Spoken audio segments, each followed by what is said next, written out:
વિકાસ અને એકતાના નવા અધ્યાયની સાથે વાવ-થરાદ જિલ્લાનો વિધિવત શુભારંભ કરાયો। સુશાસન, વિકાસ અને એકતાના નવા અધ્યાયની સાથે આજથી વાવ-થરાદ જિલ્લો સત્તાવાર રીતે અસ્તિત્વમાં આવ્યો છે। વિધાનસભાના અધ્યક્ષ શ્રી શંકરભાઈ ચૌધરી અને મંત્રી શ્રી બલવંતસિંહ રાજપૂતની ઉપસ્થિતિમાં રાહ ખાતે નવનિર્મિત જિલ્લો અને નવા 4 તાલુકાઓનો શુભારંભ કાર્યક્રમ યોજાયો હતો। આ પ્રસંગે વિધાનસભાના અધ્યક્ષ શ્રી શંકરભાઈ ચૌધરીએ જણાવ્યું કે વડાપ્રધાન શ્રી નરેન્દ્રભાઈ મોદી અને મુખ્યમંત્રી શ્રી ભૂપેન્દ્રભાઈ પટેલના સંકલ્પ સાથે સરહદના વિસ્તારને નવો વાવ-થરાદ જિલ્લો અને 4 નવા તાલુકાની ભેટ મળી છે। રાજ્યના મુખ્યમંત્રીશ્રીએ પ્રજાની માંગણીને સ્વીકારીને ટૂંકા ગાળામાં ઐતિહાસિક નિર્ણય લીધો છે। તે બદલ સરહદના નાગરિકો વતી અધ્યક્ષશ્રીએ અભિનંદન પાઠવ્યા હતા। નવા જિલ્લાને યંગ અને ડાયનામિક અધિકારીઓ મળ્યા છે। અધ્યક્ષ શ્રી શંકરભાઈ ચૌધરીએ જણાવ્યું કે આપણી ઓળખ હંમેશા બનાસવાસી તરીકે બની રહેશે। બનાસવાસીઓ સાથે આપણે લાગણી અને પ્રેમથી જોડાયેલા રહીશું। તેમણે કહ્યું કે નવા જિલ્લા તરીકે સૌ કોઈ એવા સંકલ્પ સાથે આગળ વધીએ કે વાવ-થરાદ જિલ્લાની નોંધ સમગ્ર દેશમાં લેવાય અને આ વિસ્તારનું નામ ગુંજતું થાય। આ વિસ્તારમાં એક પણ વ્યક્તિ કુપોષણના ના રહે। વ્યસન મુક્તિ માટે કામ કરીએ। શિક્ષણ માટે સ્કિલ મેન પાવર વિકસાવીએ। દરેક વ્યક્તિ આત્મનિર્ભર અને સ્વમાનભેર જીવે તેવો સંકલ્પ લેવા આહવાન કર્યું હતું। સરહદી વિસ્તારમાં પૂર્વ વખતે વહીવટીતંત્રે જે ઉમદા કામગીરી કરી છે તે બદલ અધ્યક્ષશ્રીએ અભિનંદન પાઠવ્યા હતા। આ કાર્યક્રમમાં મંત્રી શ્રી બલવંતસિંહ રાજપૂતે નાગરિકોને શુભેચ્છાઓ પાઠવતા જણાવ્યું હતું કે આજે ગાંધીજીની 156મી જન્મજયંતિ તથા વિજયાદશમીના શુભ દિવસે આ વિસ્તારના નાગરિકો માટે સુખાકારી લઈને આવ્યો છે। તત્કાલીન મુખ્યમંત્રી અને વર્તમાન વડાપ્રધાન શ્રી નરેન્દ્રભાઈ મોદીના દૂરંદેશી નેતૃત્વમાં ગુડ ગવર્નન્સ હેઠળ રાજ્યમાં અનેક વહીવટી સરળતાઓ ઊભી કરાઈ છે। 1960માં ગુજરાતમાં ફક્ત 17 જિલ્લા કાર્યરત હતા, જ્યારે આજે 34માં જિલ્લા તરીકે વાવ-થરાદ કાર્યરત થયો છે। મુખ્યમંત્રી શ્રી ભૂપેન્દ્રભાઈ પટેલની સરકાર દ્વારા છેવાડાના નાગરિકોની ચિંતા કરીને વિકાસ, સમય અને નાણાંના બચાવ માટે ઘરઆંગણે જિલ્લો ફાળવ્યો છે। મંત્રીશ્રીએ જણાવ્યું કે આજે અહીંના વિસ્તારના લોકોનું અભિવાદન જોઈને અભિભૂત થયો છું। આ વિસ્તારમાં સરકારે અનેક વિકાસના કામોને પ્રાધાન્ય આપ્યું છે।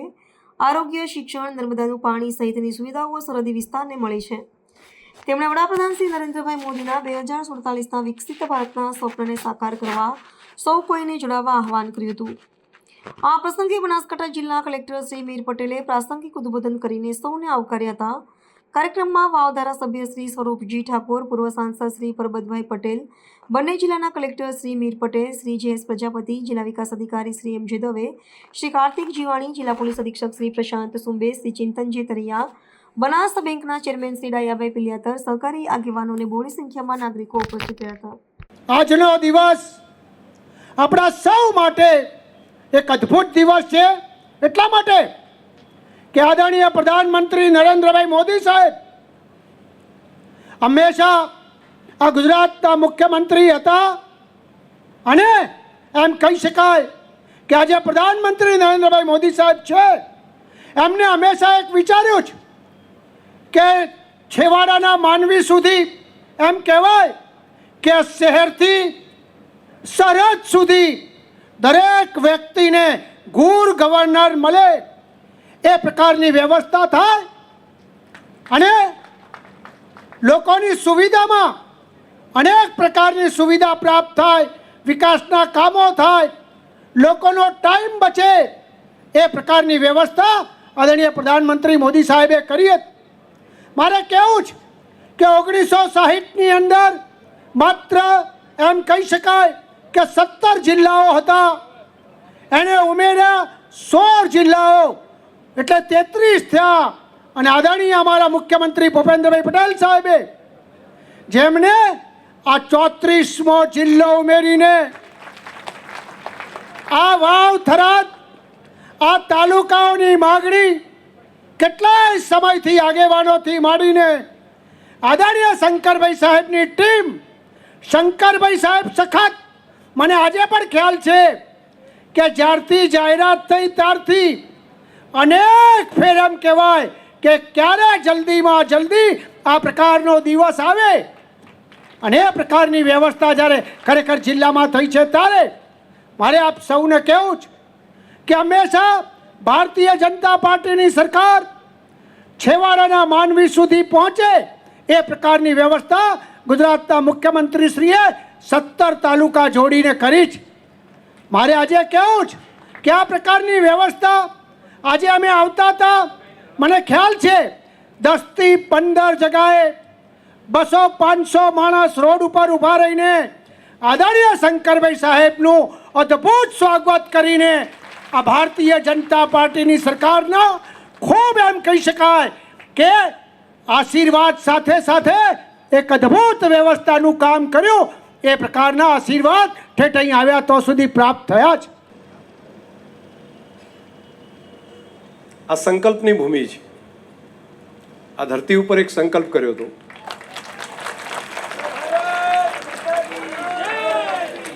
મને એમ છે કે આ જ જગ્યા હતી ને, અહીંયા જ હતા. અને મા જગદંબાએ નવરાત્રિની અંદર જ એની અનુકંપા સિવાય ન થઈ શકે. આપણે તો બધા નિમિત્ત હોઈએ, ઈશ્વરની કૃપા સિવાય નથી થતું હતું. બાકી મહેનત તો ગમે એટલી કરીએ, ક્યાંથી પરિણામ મળી શકે? પરંતુ આપણા સાચા મનથી સંકલ્પ કર્યો હતો અને ઈશ્વરે આશીર્વાદ આપ્યા. આજે રા તાલુકો પણ બની ગયો અને થરાદ જિલ્લો પણ બની ગયો, સાથે સાથે ધરણીધર તાલુકો પણ બની ગયો અને અહીંયા આગળ ઓગણનાથ તાલુકો પણ બન્યો અને હળાદ તાલુકો પણ બન્યો. ઈશ્વરની કૃપા વિસ્તારની પ્રજા ઉપર છે અને આજે એનું પરિણામ છે. મિત્રો, જ્યારે આપણને આટલી મોટી કામ આવી મોટી ઓપોર્ચ્યુનિટી આવતી હોય ત્યારે આપણી રિસ્પોન્સિબિલિટી ખૂબ વધી જાય છે. ખૂબ મોટું મન બનાવવું પડશે, ખૂબ મોટા સપના જોવા પડશે અને સપનાને સાકાર કરવા માટે તંત્ર સાથે આપણે જોડાવવું પડશે. તંત્ર સાથે જોડાઈએ તો કેવું મોટું પરિણામ મળે છે. હમણાંનું પૂર અને પૂરની સ્થિતિ એનો દાખલો છે. જિલ્લા વહીવટી તંત્ર કલેક્ટરશ્રીથી કરીને આખું તંત્ર છે ગામડા ગામડા સુધી પહોંચી જાય. રાતના 4-4 વાગ્યા સુધી સુઈગામ જેવા વિસ્તારમાં બેસીને ત્યાં બેસીને નિર્ણયો કરે. રાતના 4-4 વાગ્યા સુધી હું કહું છું, જવાબદારીપૂર્વક કહું છું. અને આવડી મોટી આફત તો સરકારી તંત્ર જોડાયું, સાથે પ્રજા જોડાઈ અને બધા ભેગા થઈને હેમખેમ એમાંથી લગભગ એક પણ માણસની જાનહાનિ સિવાય આપણે બહાર નીકળ્યા. આ નાની ઘટના નથી. આપણને બાકી મુશ્કેલી પડે તો મુશ્કેલીમાં દેખાય, પરંતુ આ બધામાં કેટલો પુરુષાર્થ લાગ્યો હશે, કેટલી બધી મહેનત થઈ હશે. તો આજે ભલે જિલ્લાનું પુનઃનિર્માણ નવનિર્માણ થાય છે, પરંતુ હું આ ધરતી ઉપરથી બનાસકાંઠા જિલ્લાના જિલ્લા વહીવટી તંત્રનો હૃદયપૂર્વક આભાર માનું છું, એમને અભિનંદન આપું છું. એ કલેક્ટરશ્રીથી કરીને નાનામાં નાના કર્મચારી સુધી બધા લોકો, આખી આપણી ટીમ એને રાત દિવસ મહેનત કરી હતી. મેં મારી નજરે જોયું છે. કેટલા દિવસો સુધી ઘરે નથી ગયા, બહાર ગાદલા નાખી દીધા હોય દૂધ શીત કેન્દ્રની અંદર, ત્યાં રહ્યા છે, ત્યાં ખાધું, ત્યાં બેસીને કામ કર્યું. એ પૂરની અંદર 4-4, 5-5 ફૂટ પાણીની વચ્ચે જઈને આપણા યુજીવીસીએલના કર્મચારીઓ ચાલુ પાણીમાં જઈને લાઇટ ચાલુ કરતા હતા. આ કામ કરતા મેં જાતે જોયા છે. મેં એ પણ દેખ્યા છે એમને બધાને કામ કરતા કે પાણી ભરાઈ ગયું હોય, નીકળવાની કોઈ વ્યવસ્થા ના હોય તો આટલા પાણીને પમ્પિંગ કરીને પણ જે મહિના સુધી પાણી ન નીકળતા હોય, 2 મહિના સુધી ન નીકળતા હોય, એને 10-10 દિવસની અંદર પાણી કાઢવા માટેની વ્યવસ્થા કરવાવાળું વહીવટીતંત્રને મેં મારી નજરે જોયું છે. આજેનો દિવસ પહેલાં તો ગૌરવનો દિવસ છે. આજે આદરણીય આપણા મહાત્મા ગાંધીજીની જન્મજયંતિ છે. સરદાર લાલ બહાદુર શાસ્ત્રીજીની જન્મજયંતિ છે. તેની સાથે સાથે વિજયાદશમીનો દિવસ છે. આ ત્રણેય ઐતિહાસિક દિવસે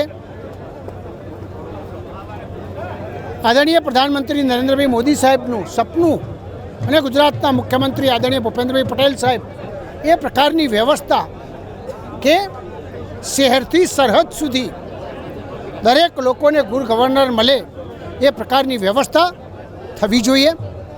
આજે મને કહેતા એ વાતનો આનંદ છે કે ગુજરાતના મુખ્યમંત્રીશ્રીએ આ વિસ્તારના લોકસેવક આદરણીય અધ્યક્ષ શંકરભાઈ ચૌધરી સાહેબ અને એમની ટીમ અને બધા જ લોકોની જે માગણી હતી કે બનાસકાંઠામાંથી 2 જિલ્લા થાય અને ભૂપેન્દ્રભાઈ પટેલ સાહેબે આ જિલ્લો જુદો કર્યો.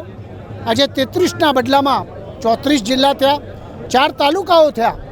આ વિસ્તારની અંદર મને ચોક્કસ ખાતરી છે કે જિલ્લો જુદો થવાથી અનેક પ્રકારની સુવિધાઓ, લોકોનો ટાઈમ બચશે, અનેક પ્રકારના વિકાસના કામો થશે અને લોકોને ઠેઠ છેવાડા સુધી અહીં આગળ સુધી આવવું પડતું અને આખો દિવસ જતો, એની જગ્યાએ ઘર આંગણે જિલ્લો ઉપસ્થિત થયો છે.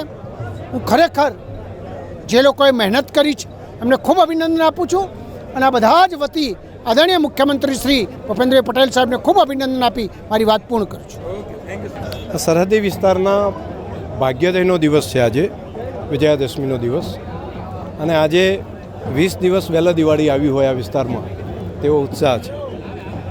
રાષ્ટ્રીય સુરક્ષાની દૃષ્ટિથી પણ આ સીમાવર્તી ક્ષેત્ર એ ડેવલપ થાય એ દેશ માટે પણ વધારે જરૂરી છે, અને એ સપનું દેશના પ્રધાનમંત્રી મોદી સાહેબ, માન્ય મુખ્યમંત્રી શ્રી ભૂપેન્દ્રભાઈ પટેલની સરકારે ઐતિહાસિક નિર્ણય કરીને સીમાવર્તી ક્ષેત્રને વાવ થરાદને જિલ્લાનું નિર્માણ કર્યું. સાથે સાથે ધરણીધર તાલુકો, રા તાલુકો, ઓગળ તાલુકો અને હળાદ તાલુકો, આ 4 નવા તાલુકાનું પણ નિર્માણ કર્યું છે. એટલે પ્રજાની સુખાકારી માટેનો ઐતિહાસિક નિર્ણય છે, લોક કલ્યાણ માટે પ્રોએક્ટિવ ગવર્નન્સ માટેનો આ પુરાવો છે. છેલ્લા 10 વર્ષમાં આ વિસ્તારમાં ઘણો વિકાસ થયો છે. નાણાબેટ ટુરિઝમ હોય, ભારતમાળા હોય કે પછી સોલાર પ્લાન્ટ હોય, ફોકસ આગામી સમયમાં કેવા પ્રકારનો વિકાસ કરવાની આપની નેમ છે? હજુ ઘણા બધા આજે સંકલ્પો પણ કેટલાક અમે સામૂહિક પ્રજા તરીકે સંકલ્પો કર્યા છે કે વિસ્તાર વ્યસન મુક્ત કઈ રીતે થઈ શકે, 100% સાક્ષરતાની સાથે સાથે ડ્રોપ આઉટ રેટ 0 થાય, એક પણ વ્યક્તિ કુપોષિત ન હોય. અહીંયા હાર્વેસ્ટિંગ હેપીનેસ, ખુશીઓનું વાવેતર થાય. અહીંયા એન્વાયરમેન્ટની અંદર વૃક્ષોનું એટલા મોટા પ્રમાણમાં વાવેતર થાય કે જેથી કરીને ઓક્સિજનના ફેફડા આપણો વિસ્તાર બની શકે. અનેક સપનાઓ છે, પ્રજાના સંકલ્પો છે અને રાજ્ય સરકારની મદદ છે. સૌ સાથે મળીને દેશના અગ્રહરોળના જિલ્લામાં માત્ર 10 વર્ષની અંદર આ જિલ્લાને લઈ જવા માટેનો સંકલ્પ પણ બધાએ કર્યો છે. પાણી અને રોજગાર માટે શું પ્લાન છે? પાણી માટે નર્મદાની પાઇપલાઇન થી બધા તળાવ ભરવા માટેનું કામ છે, લગભગ 1.5-2 વર્ષમાં પૂરું થઈ જશે. 100% વાવ થરાદ જિલ્લો એ પાણીવાળો જિલ્લો બનશે. એમાં એક પણ ગામ એવું નહીં હોય કે જ્યાં પાઇપલાઇનથી અથવા તો નર્મદાની કેનાલથી પાણી ના પહોંચતું હોય, એવો કોઈ ગામ નહીં હોય. પહેલું કામ એ છે. અને બીજું જળ સંચયનું કામ એ પ્રજા તરીકે સાથે મળીને ભેગા મળીને કરીશું. તો વોટર હાર્વેસ્ટિંગ માટેનું કામ પણ સાથે મળીને, પરંતુ આ કામ માત્ર સરકાર એકલું કરે એવું નહીં, અમે સૌ સાથે મળીને કરશું, પ્રજા તરીકે સાથે જોડાઈશું અને આ જિલ્લાને સૌથી અગ્રહરોળના જિલ્લા તરીકે લઈ જશું. રોજગાર માટેનું શું આયોજન? ઘણા કામો છે, આવનારા સમયમાં કહીશું. Thank you.